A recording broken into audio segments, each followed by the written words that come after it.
Bismillahirrahmanirrahim. Assalamualaikum warahmatullahi wabarakatuh. Perkenalkan, nama saya Agus Haris dari Prodi Teknik Informatika semester 6. Pada video kali ini saya akan menjelaskan materi dari mata kuliah Strategi Bisnis dan Manajemen. Untuk materinya yaitu materi yang pertama, mengapa strategi perusahaan berkembang dari waktu ke waktu. Materi yang kedua yaitu 3 tes strategi kemenangan. Lalu materi yang ketiga, mengapa menyusun dan menjalankan strategi itu penting. Lalu materi yang keempat, jalan di depan. Dan materi yang terakhir yaitu poin-poin utama. Untuk materi yang pertama yaitu, mengapa strategi perusahaan berkembang dari waktu ke waktu.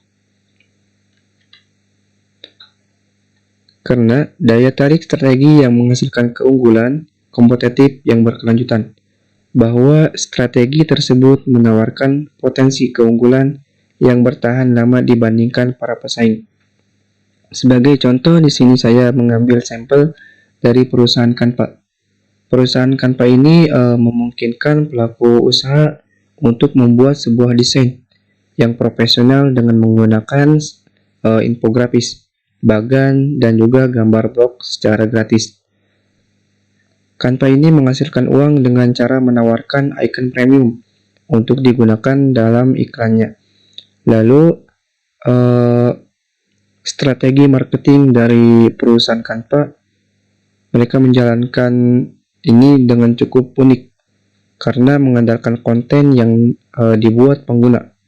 Produk yang dibuat Canva pun sangat berharga, sehingga perusahaan tidak kesulitan untuk memasarkannya. Lalu untuk pertumbuhan Canva memanfaatkan peran influencer dan membawa gaya Kawasaki, yaitu spesialis pemasaran dan pemodalan Ventura yang merupakan salah satu karyawan yang bertanggung jawab untuk memasarkan ini. Nah, itu untuk salah satu referensi atau sampel perusahaan. Lalu terlepas dari apakah strategi perusahaan berubah secara bertahap atau cepat, poin pentingnya adalah bahwa tugas menyusun strategi bukanlah peristiwa sekali jadi. Artinya harus ada proses, baik dari pematangan strategi, lalu proses yang lainnya. Untuk poin-poin yaitu ada 2 poin. Yang poin yang pertama yaitu langkah proaktif untuk meningkatkan kinerja keuangan perusahaan dan mengamankan keunggulan kompetitif. Poin yang kedua yaitu reaksi adaptif terhadap perkembangan yang tidak diantisipasi dan kondisi pasar yang baru.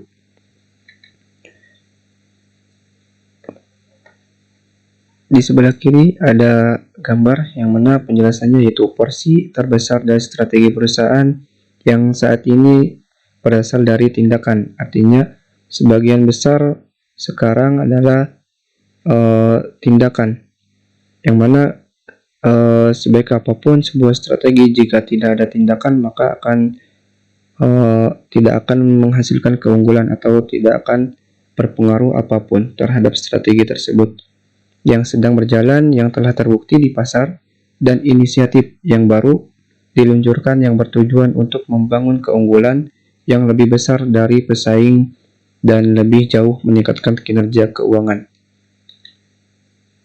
Untuk materi yang kedua yaitu 3 tes strategi kemenangan.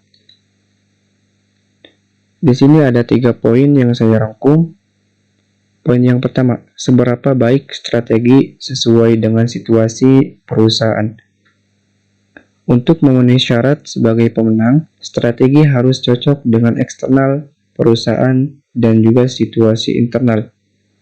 Lalu poin yang kedua, apakah strategi tersebut membantu perusahaan mencapai daya saing yang berkelanjutan keuntungan. Strategi pemenang memungkinkan perusahaan untuk mencapai keunggulan kompetitif atas saingan utama yang tahan lama. Itu lebih besar dan lebih tahan lama keunggulan kompetitif yang dibantu oleh strategi untuk membangun dan semakin kuat. Untuk poin yang ketiga, yaitu apakah strategi menghasilkan kinerja perusahaan yang baik. Kaliber strategi perusahaan di sini ada 2 poin. Poin yang pertama yaitu keuntungan, probabilitas, dan kekuatan keuangan. Artinya strategi harus didukung oleh keuangan. Lalu poin yang kedua, kemajuan dalam kekuatan kompetitif perusahaan dan juga posisi pasar. Untuk materi yang ketiga, mengapa menyusun dan menjalankan strategi itu penting?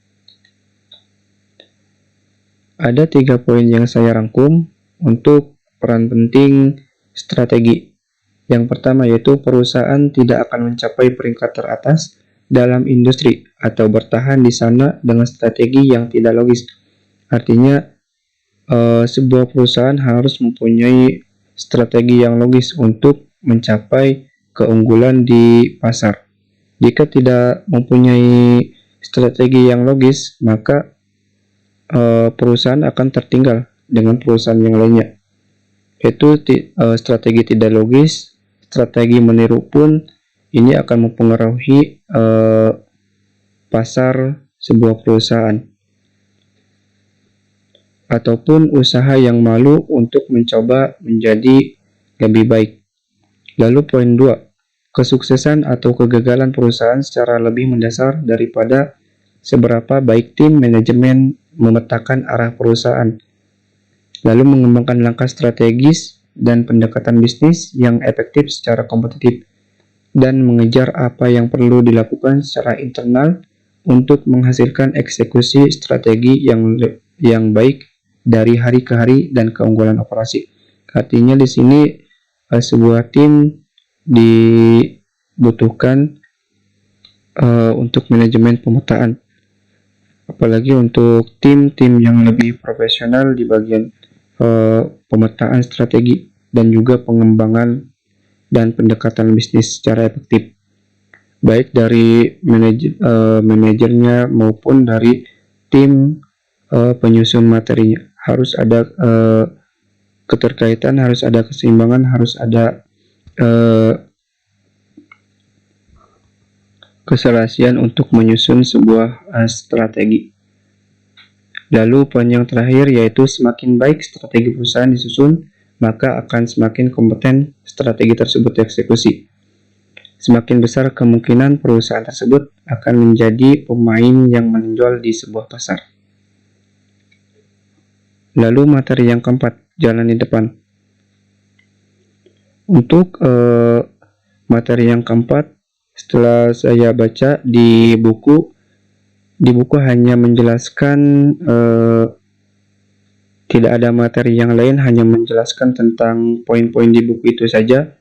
Akan tetapi di sini saya ambil sebuah pertanyaan sorotan, yaitu apa yang harus dilakukan oleh para manajer dan dilakukan dengan baik untuk membuat perusahaan menjadi pemenang pasar. Untuk jawabannya, yang muncul adalah bahwa melakukan pekerjaan yang baik dalam mengelola secara inheren membutuhkan pemikiran strategis yang baik dan manajemen yang baik dari perumusan strategi, proses eksekusi strategi. Artinya sebuah manajer berperan penting untuk menjalankan sebuah strategi.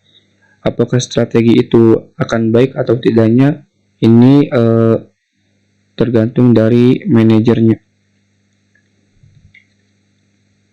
Lalu materi yang terakhir yaitu poin-poin utama. Poin yang pertama yaitu strategi perusahaan.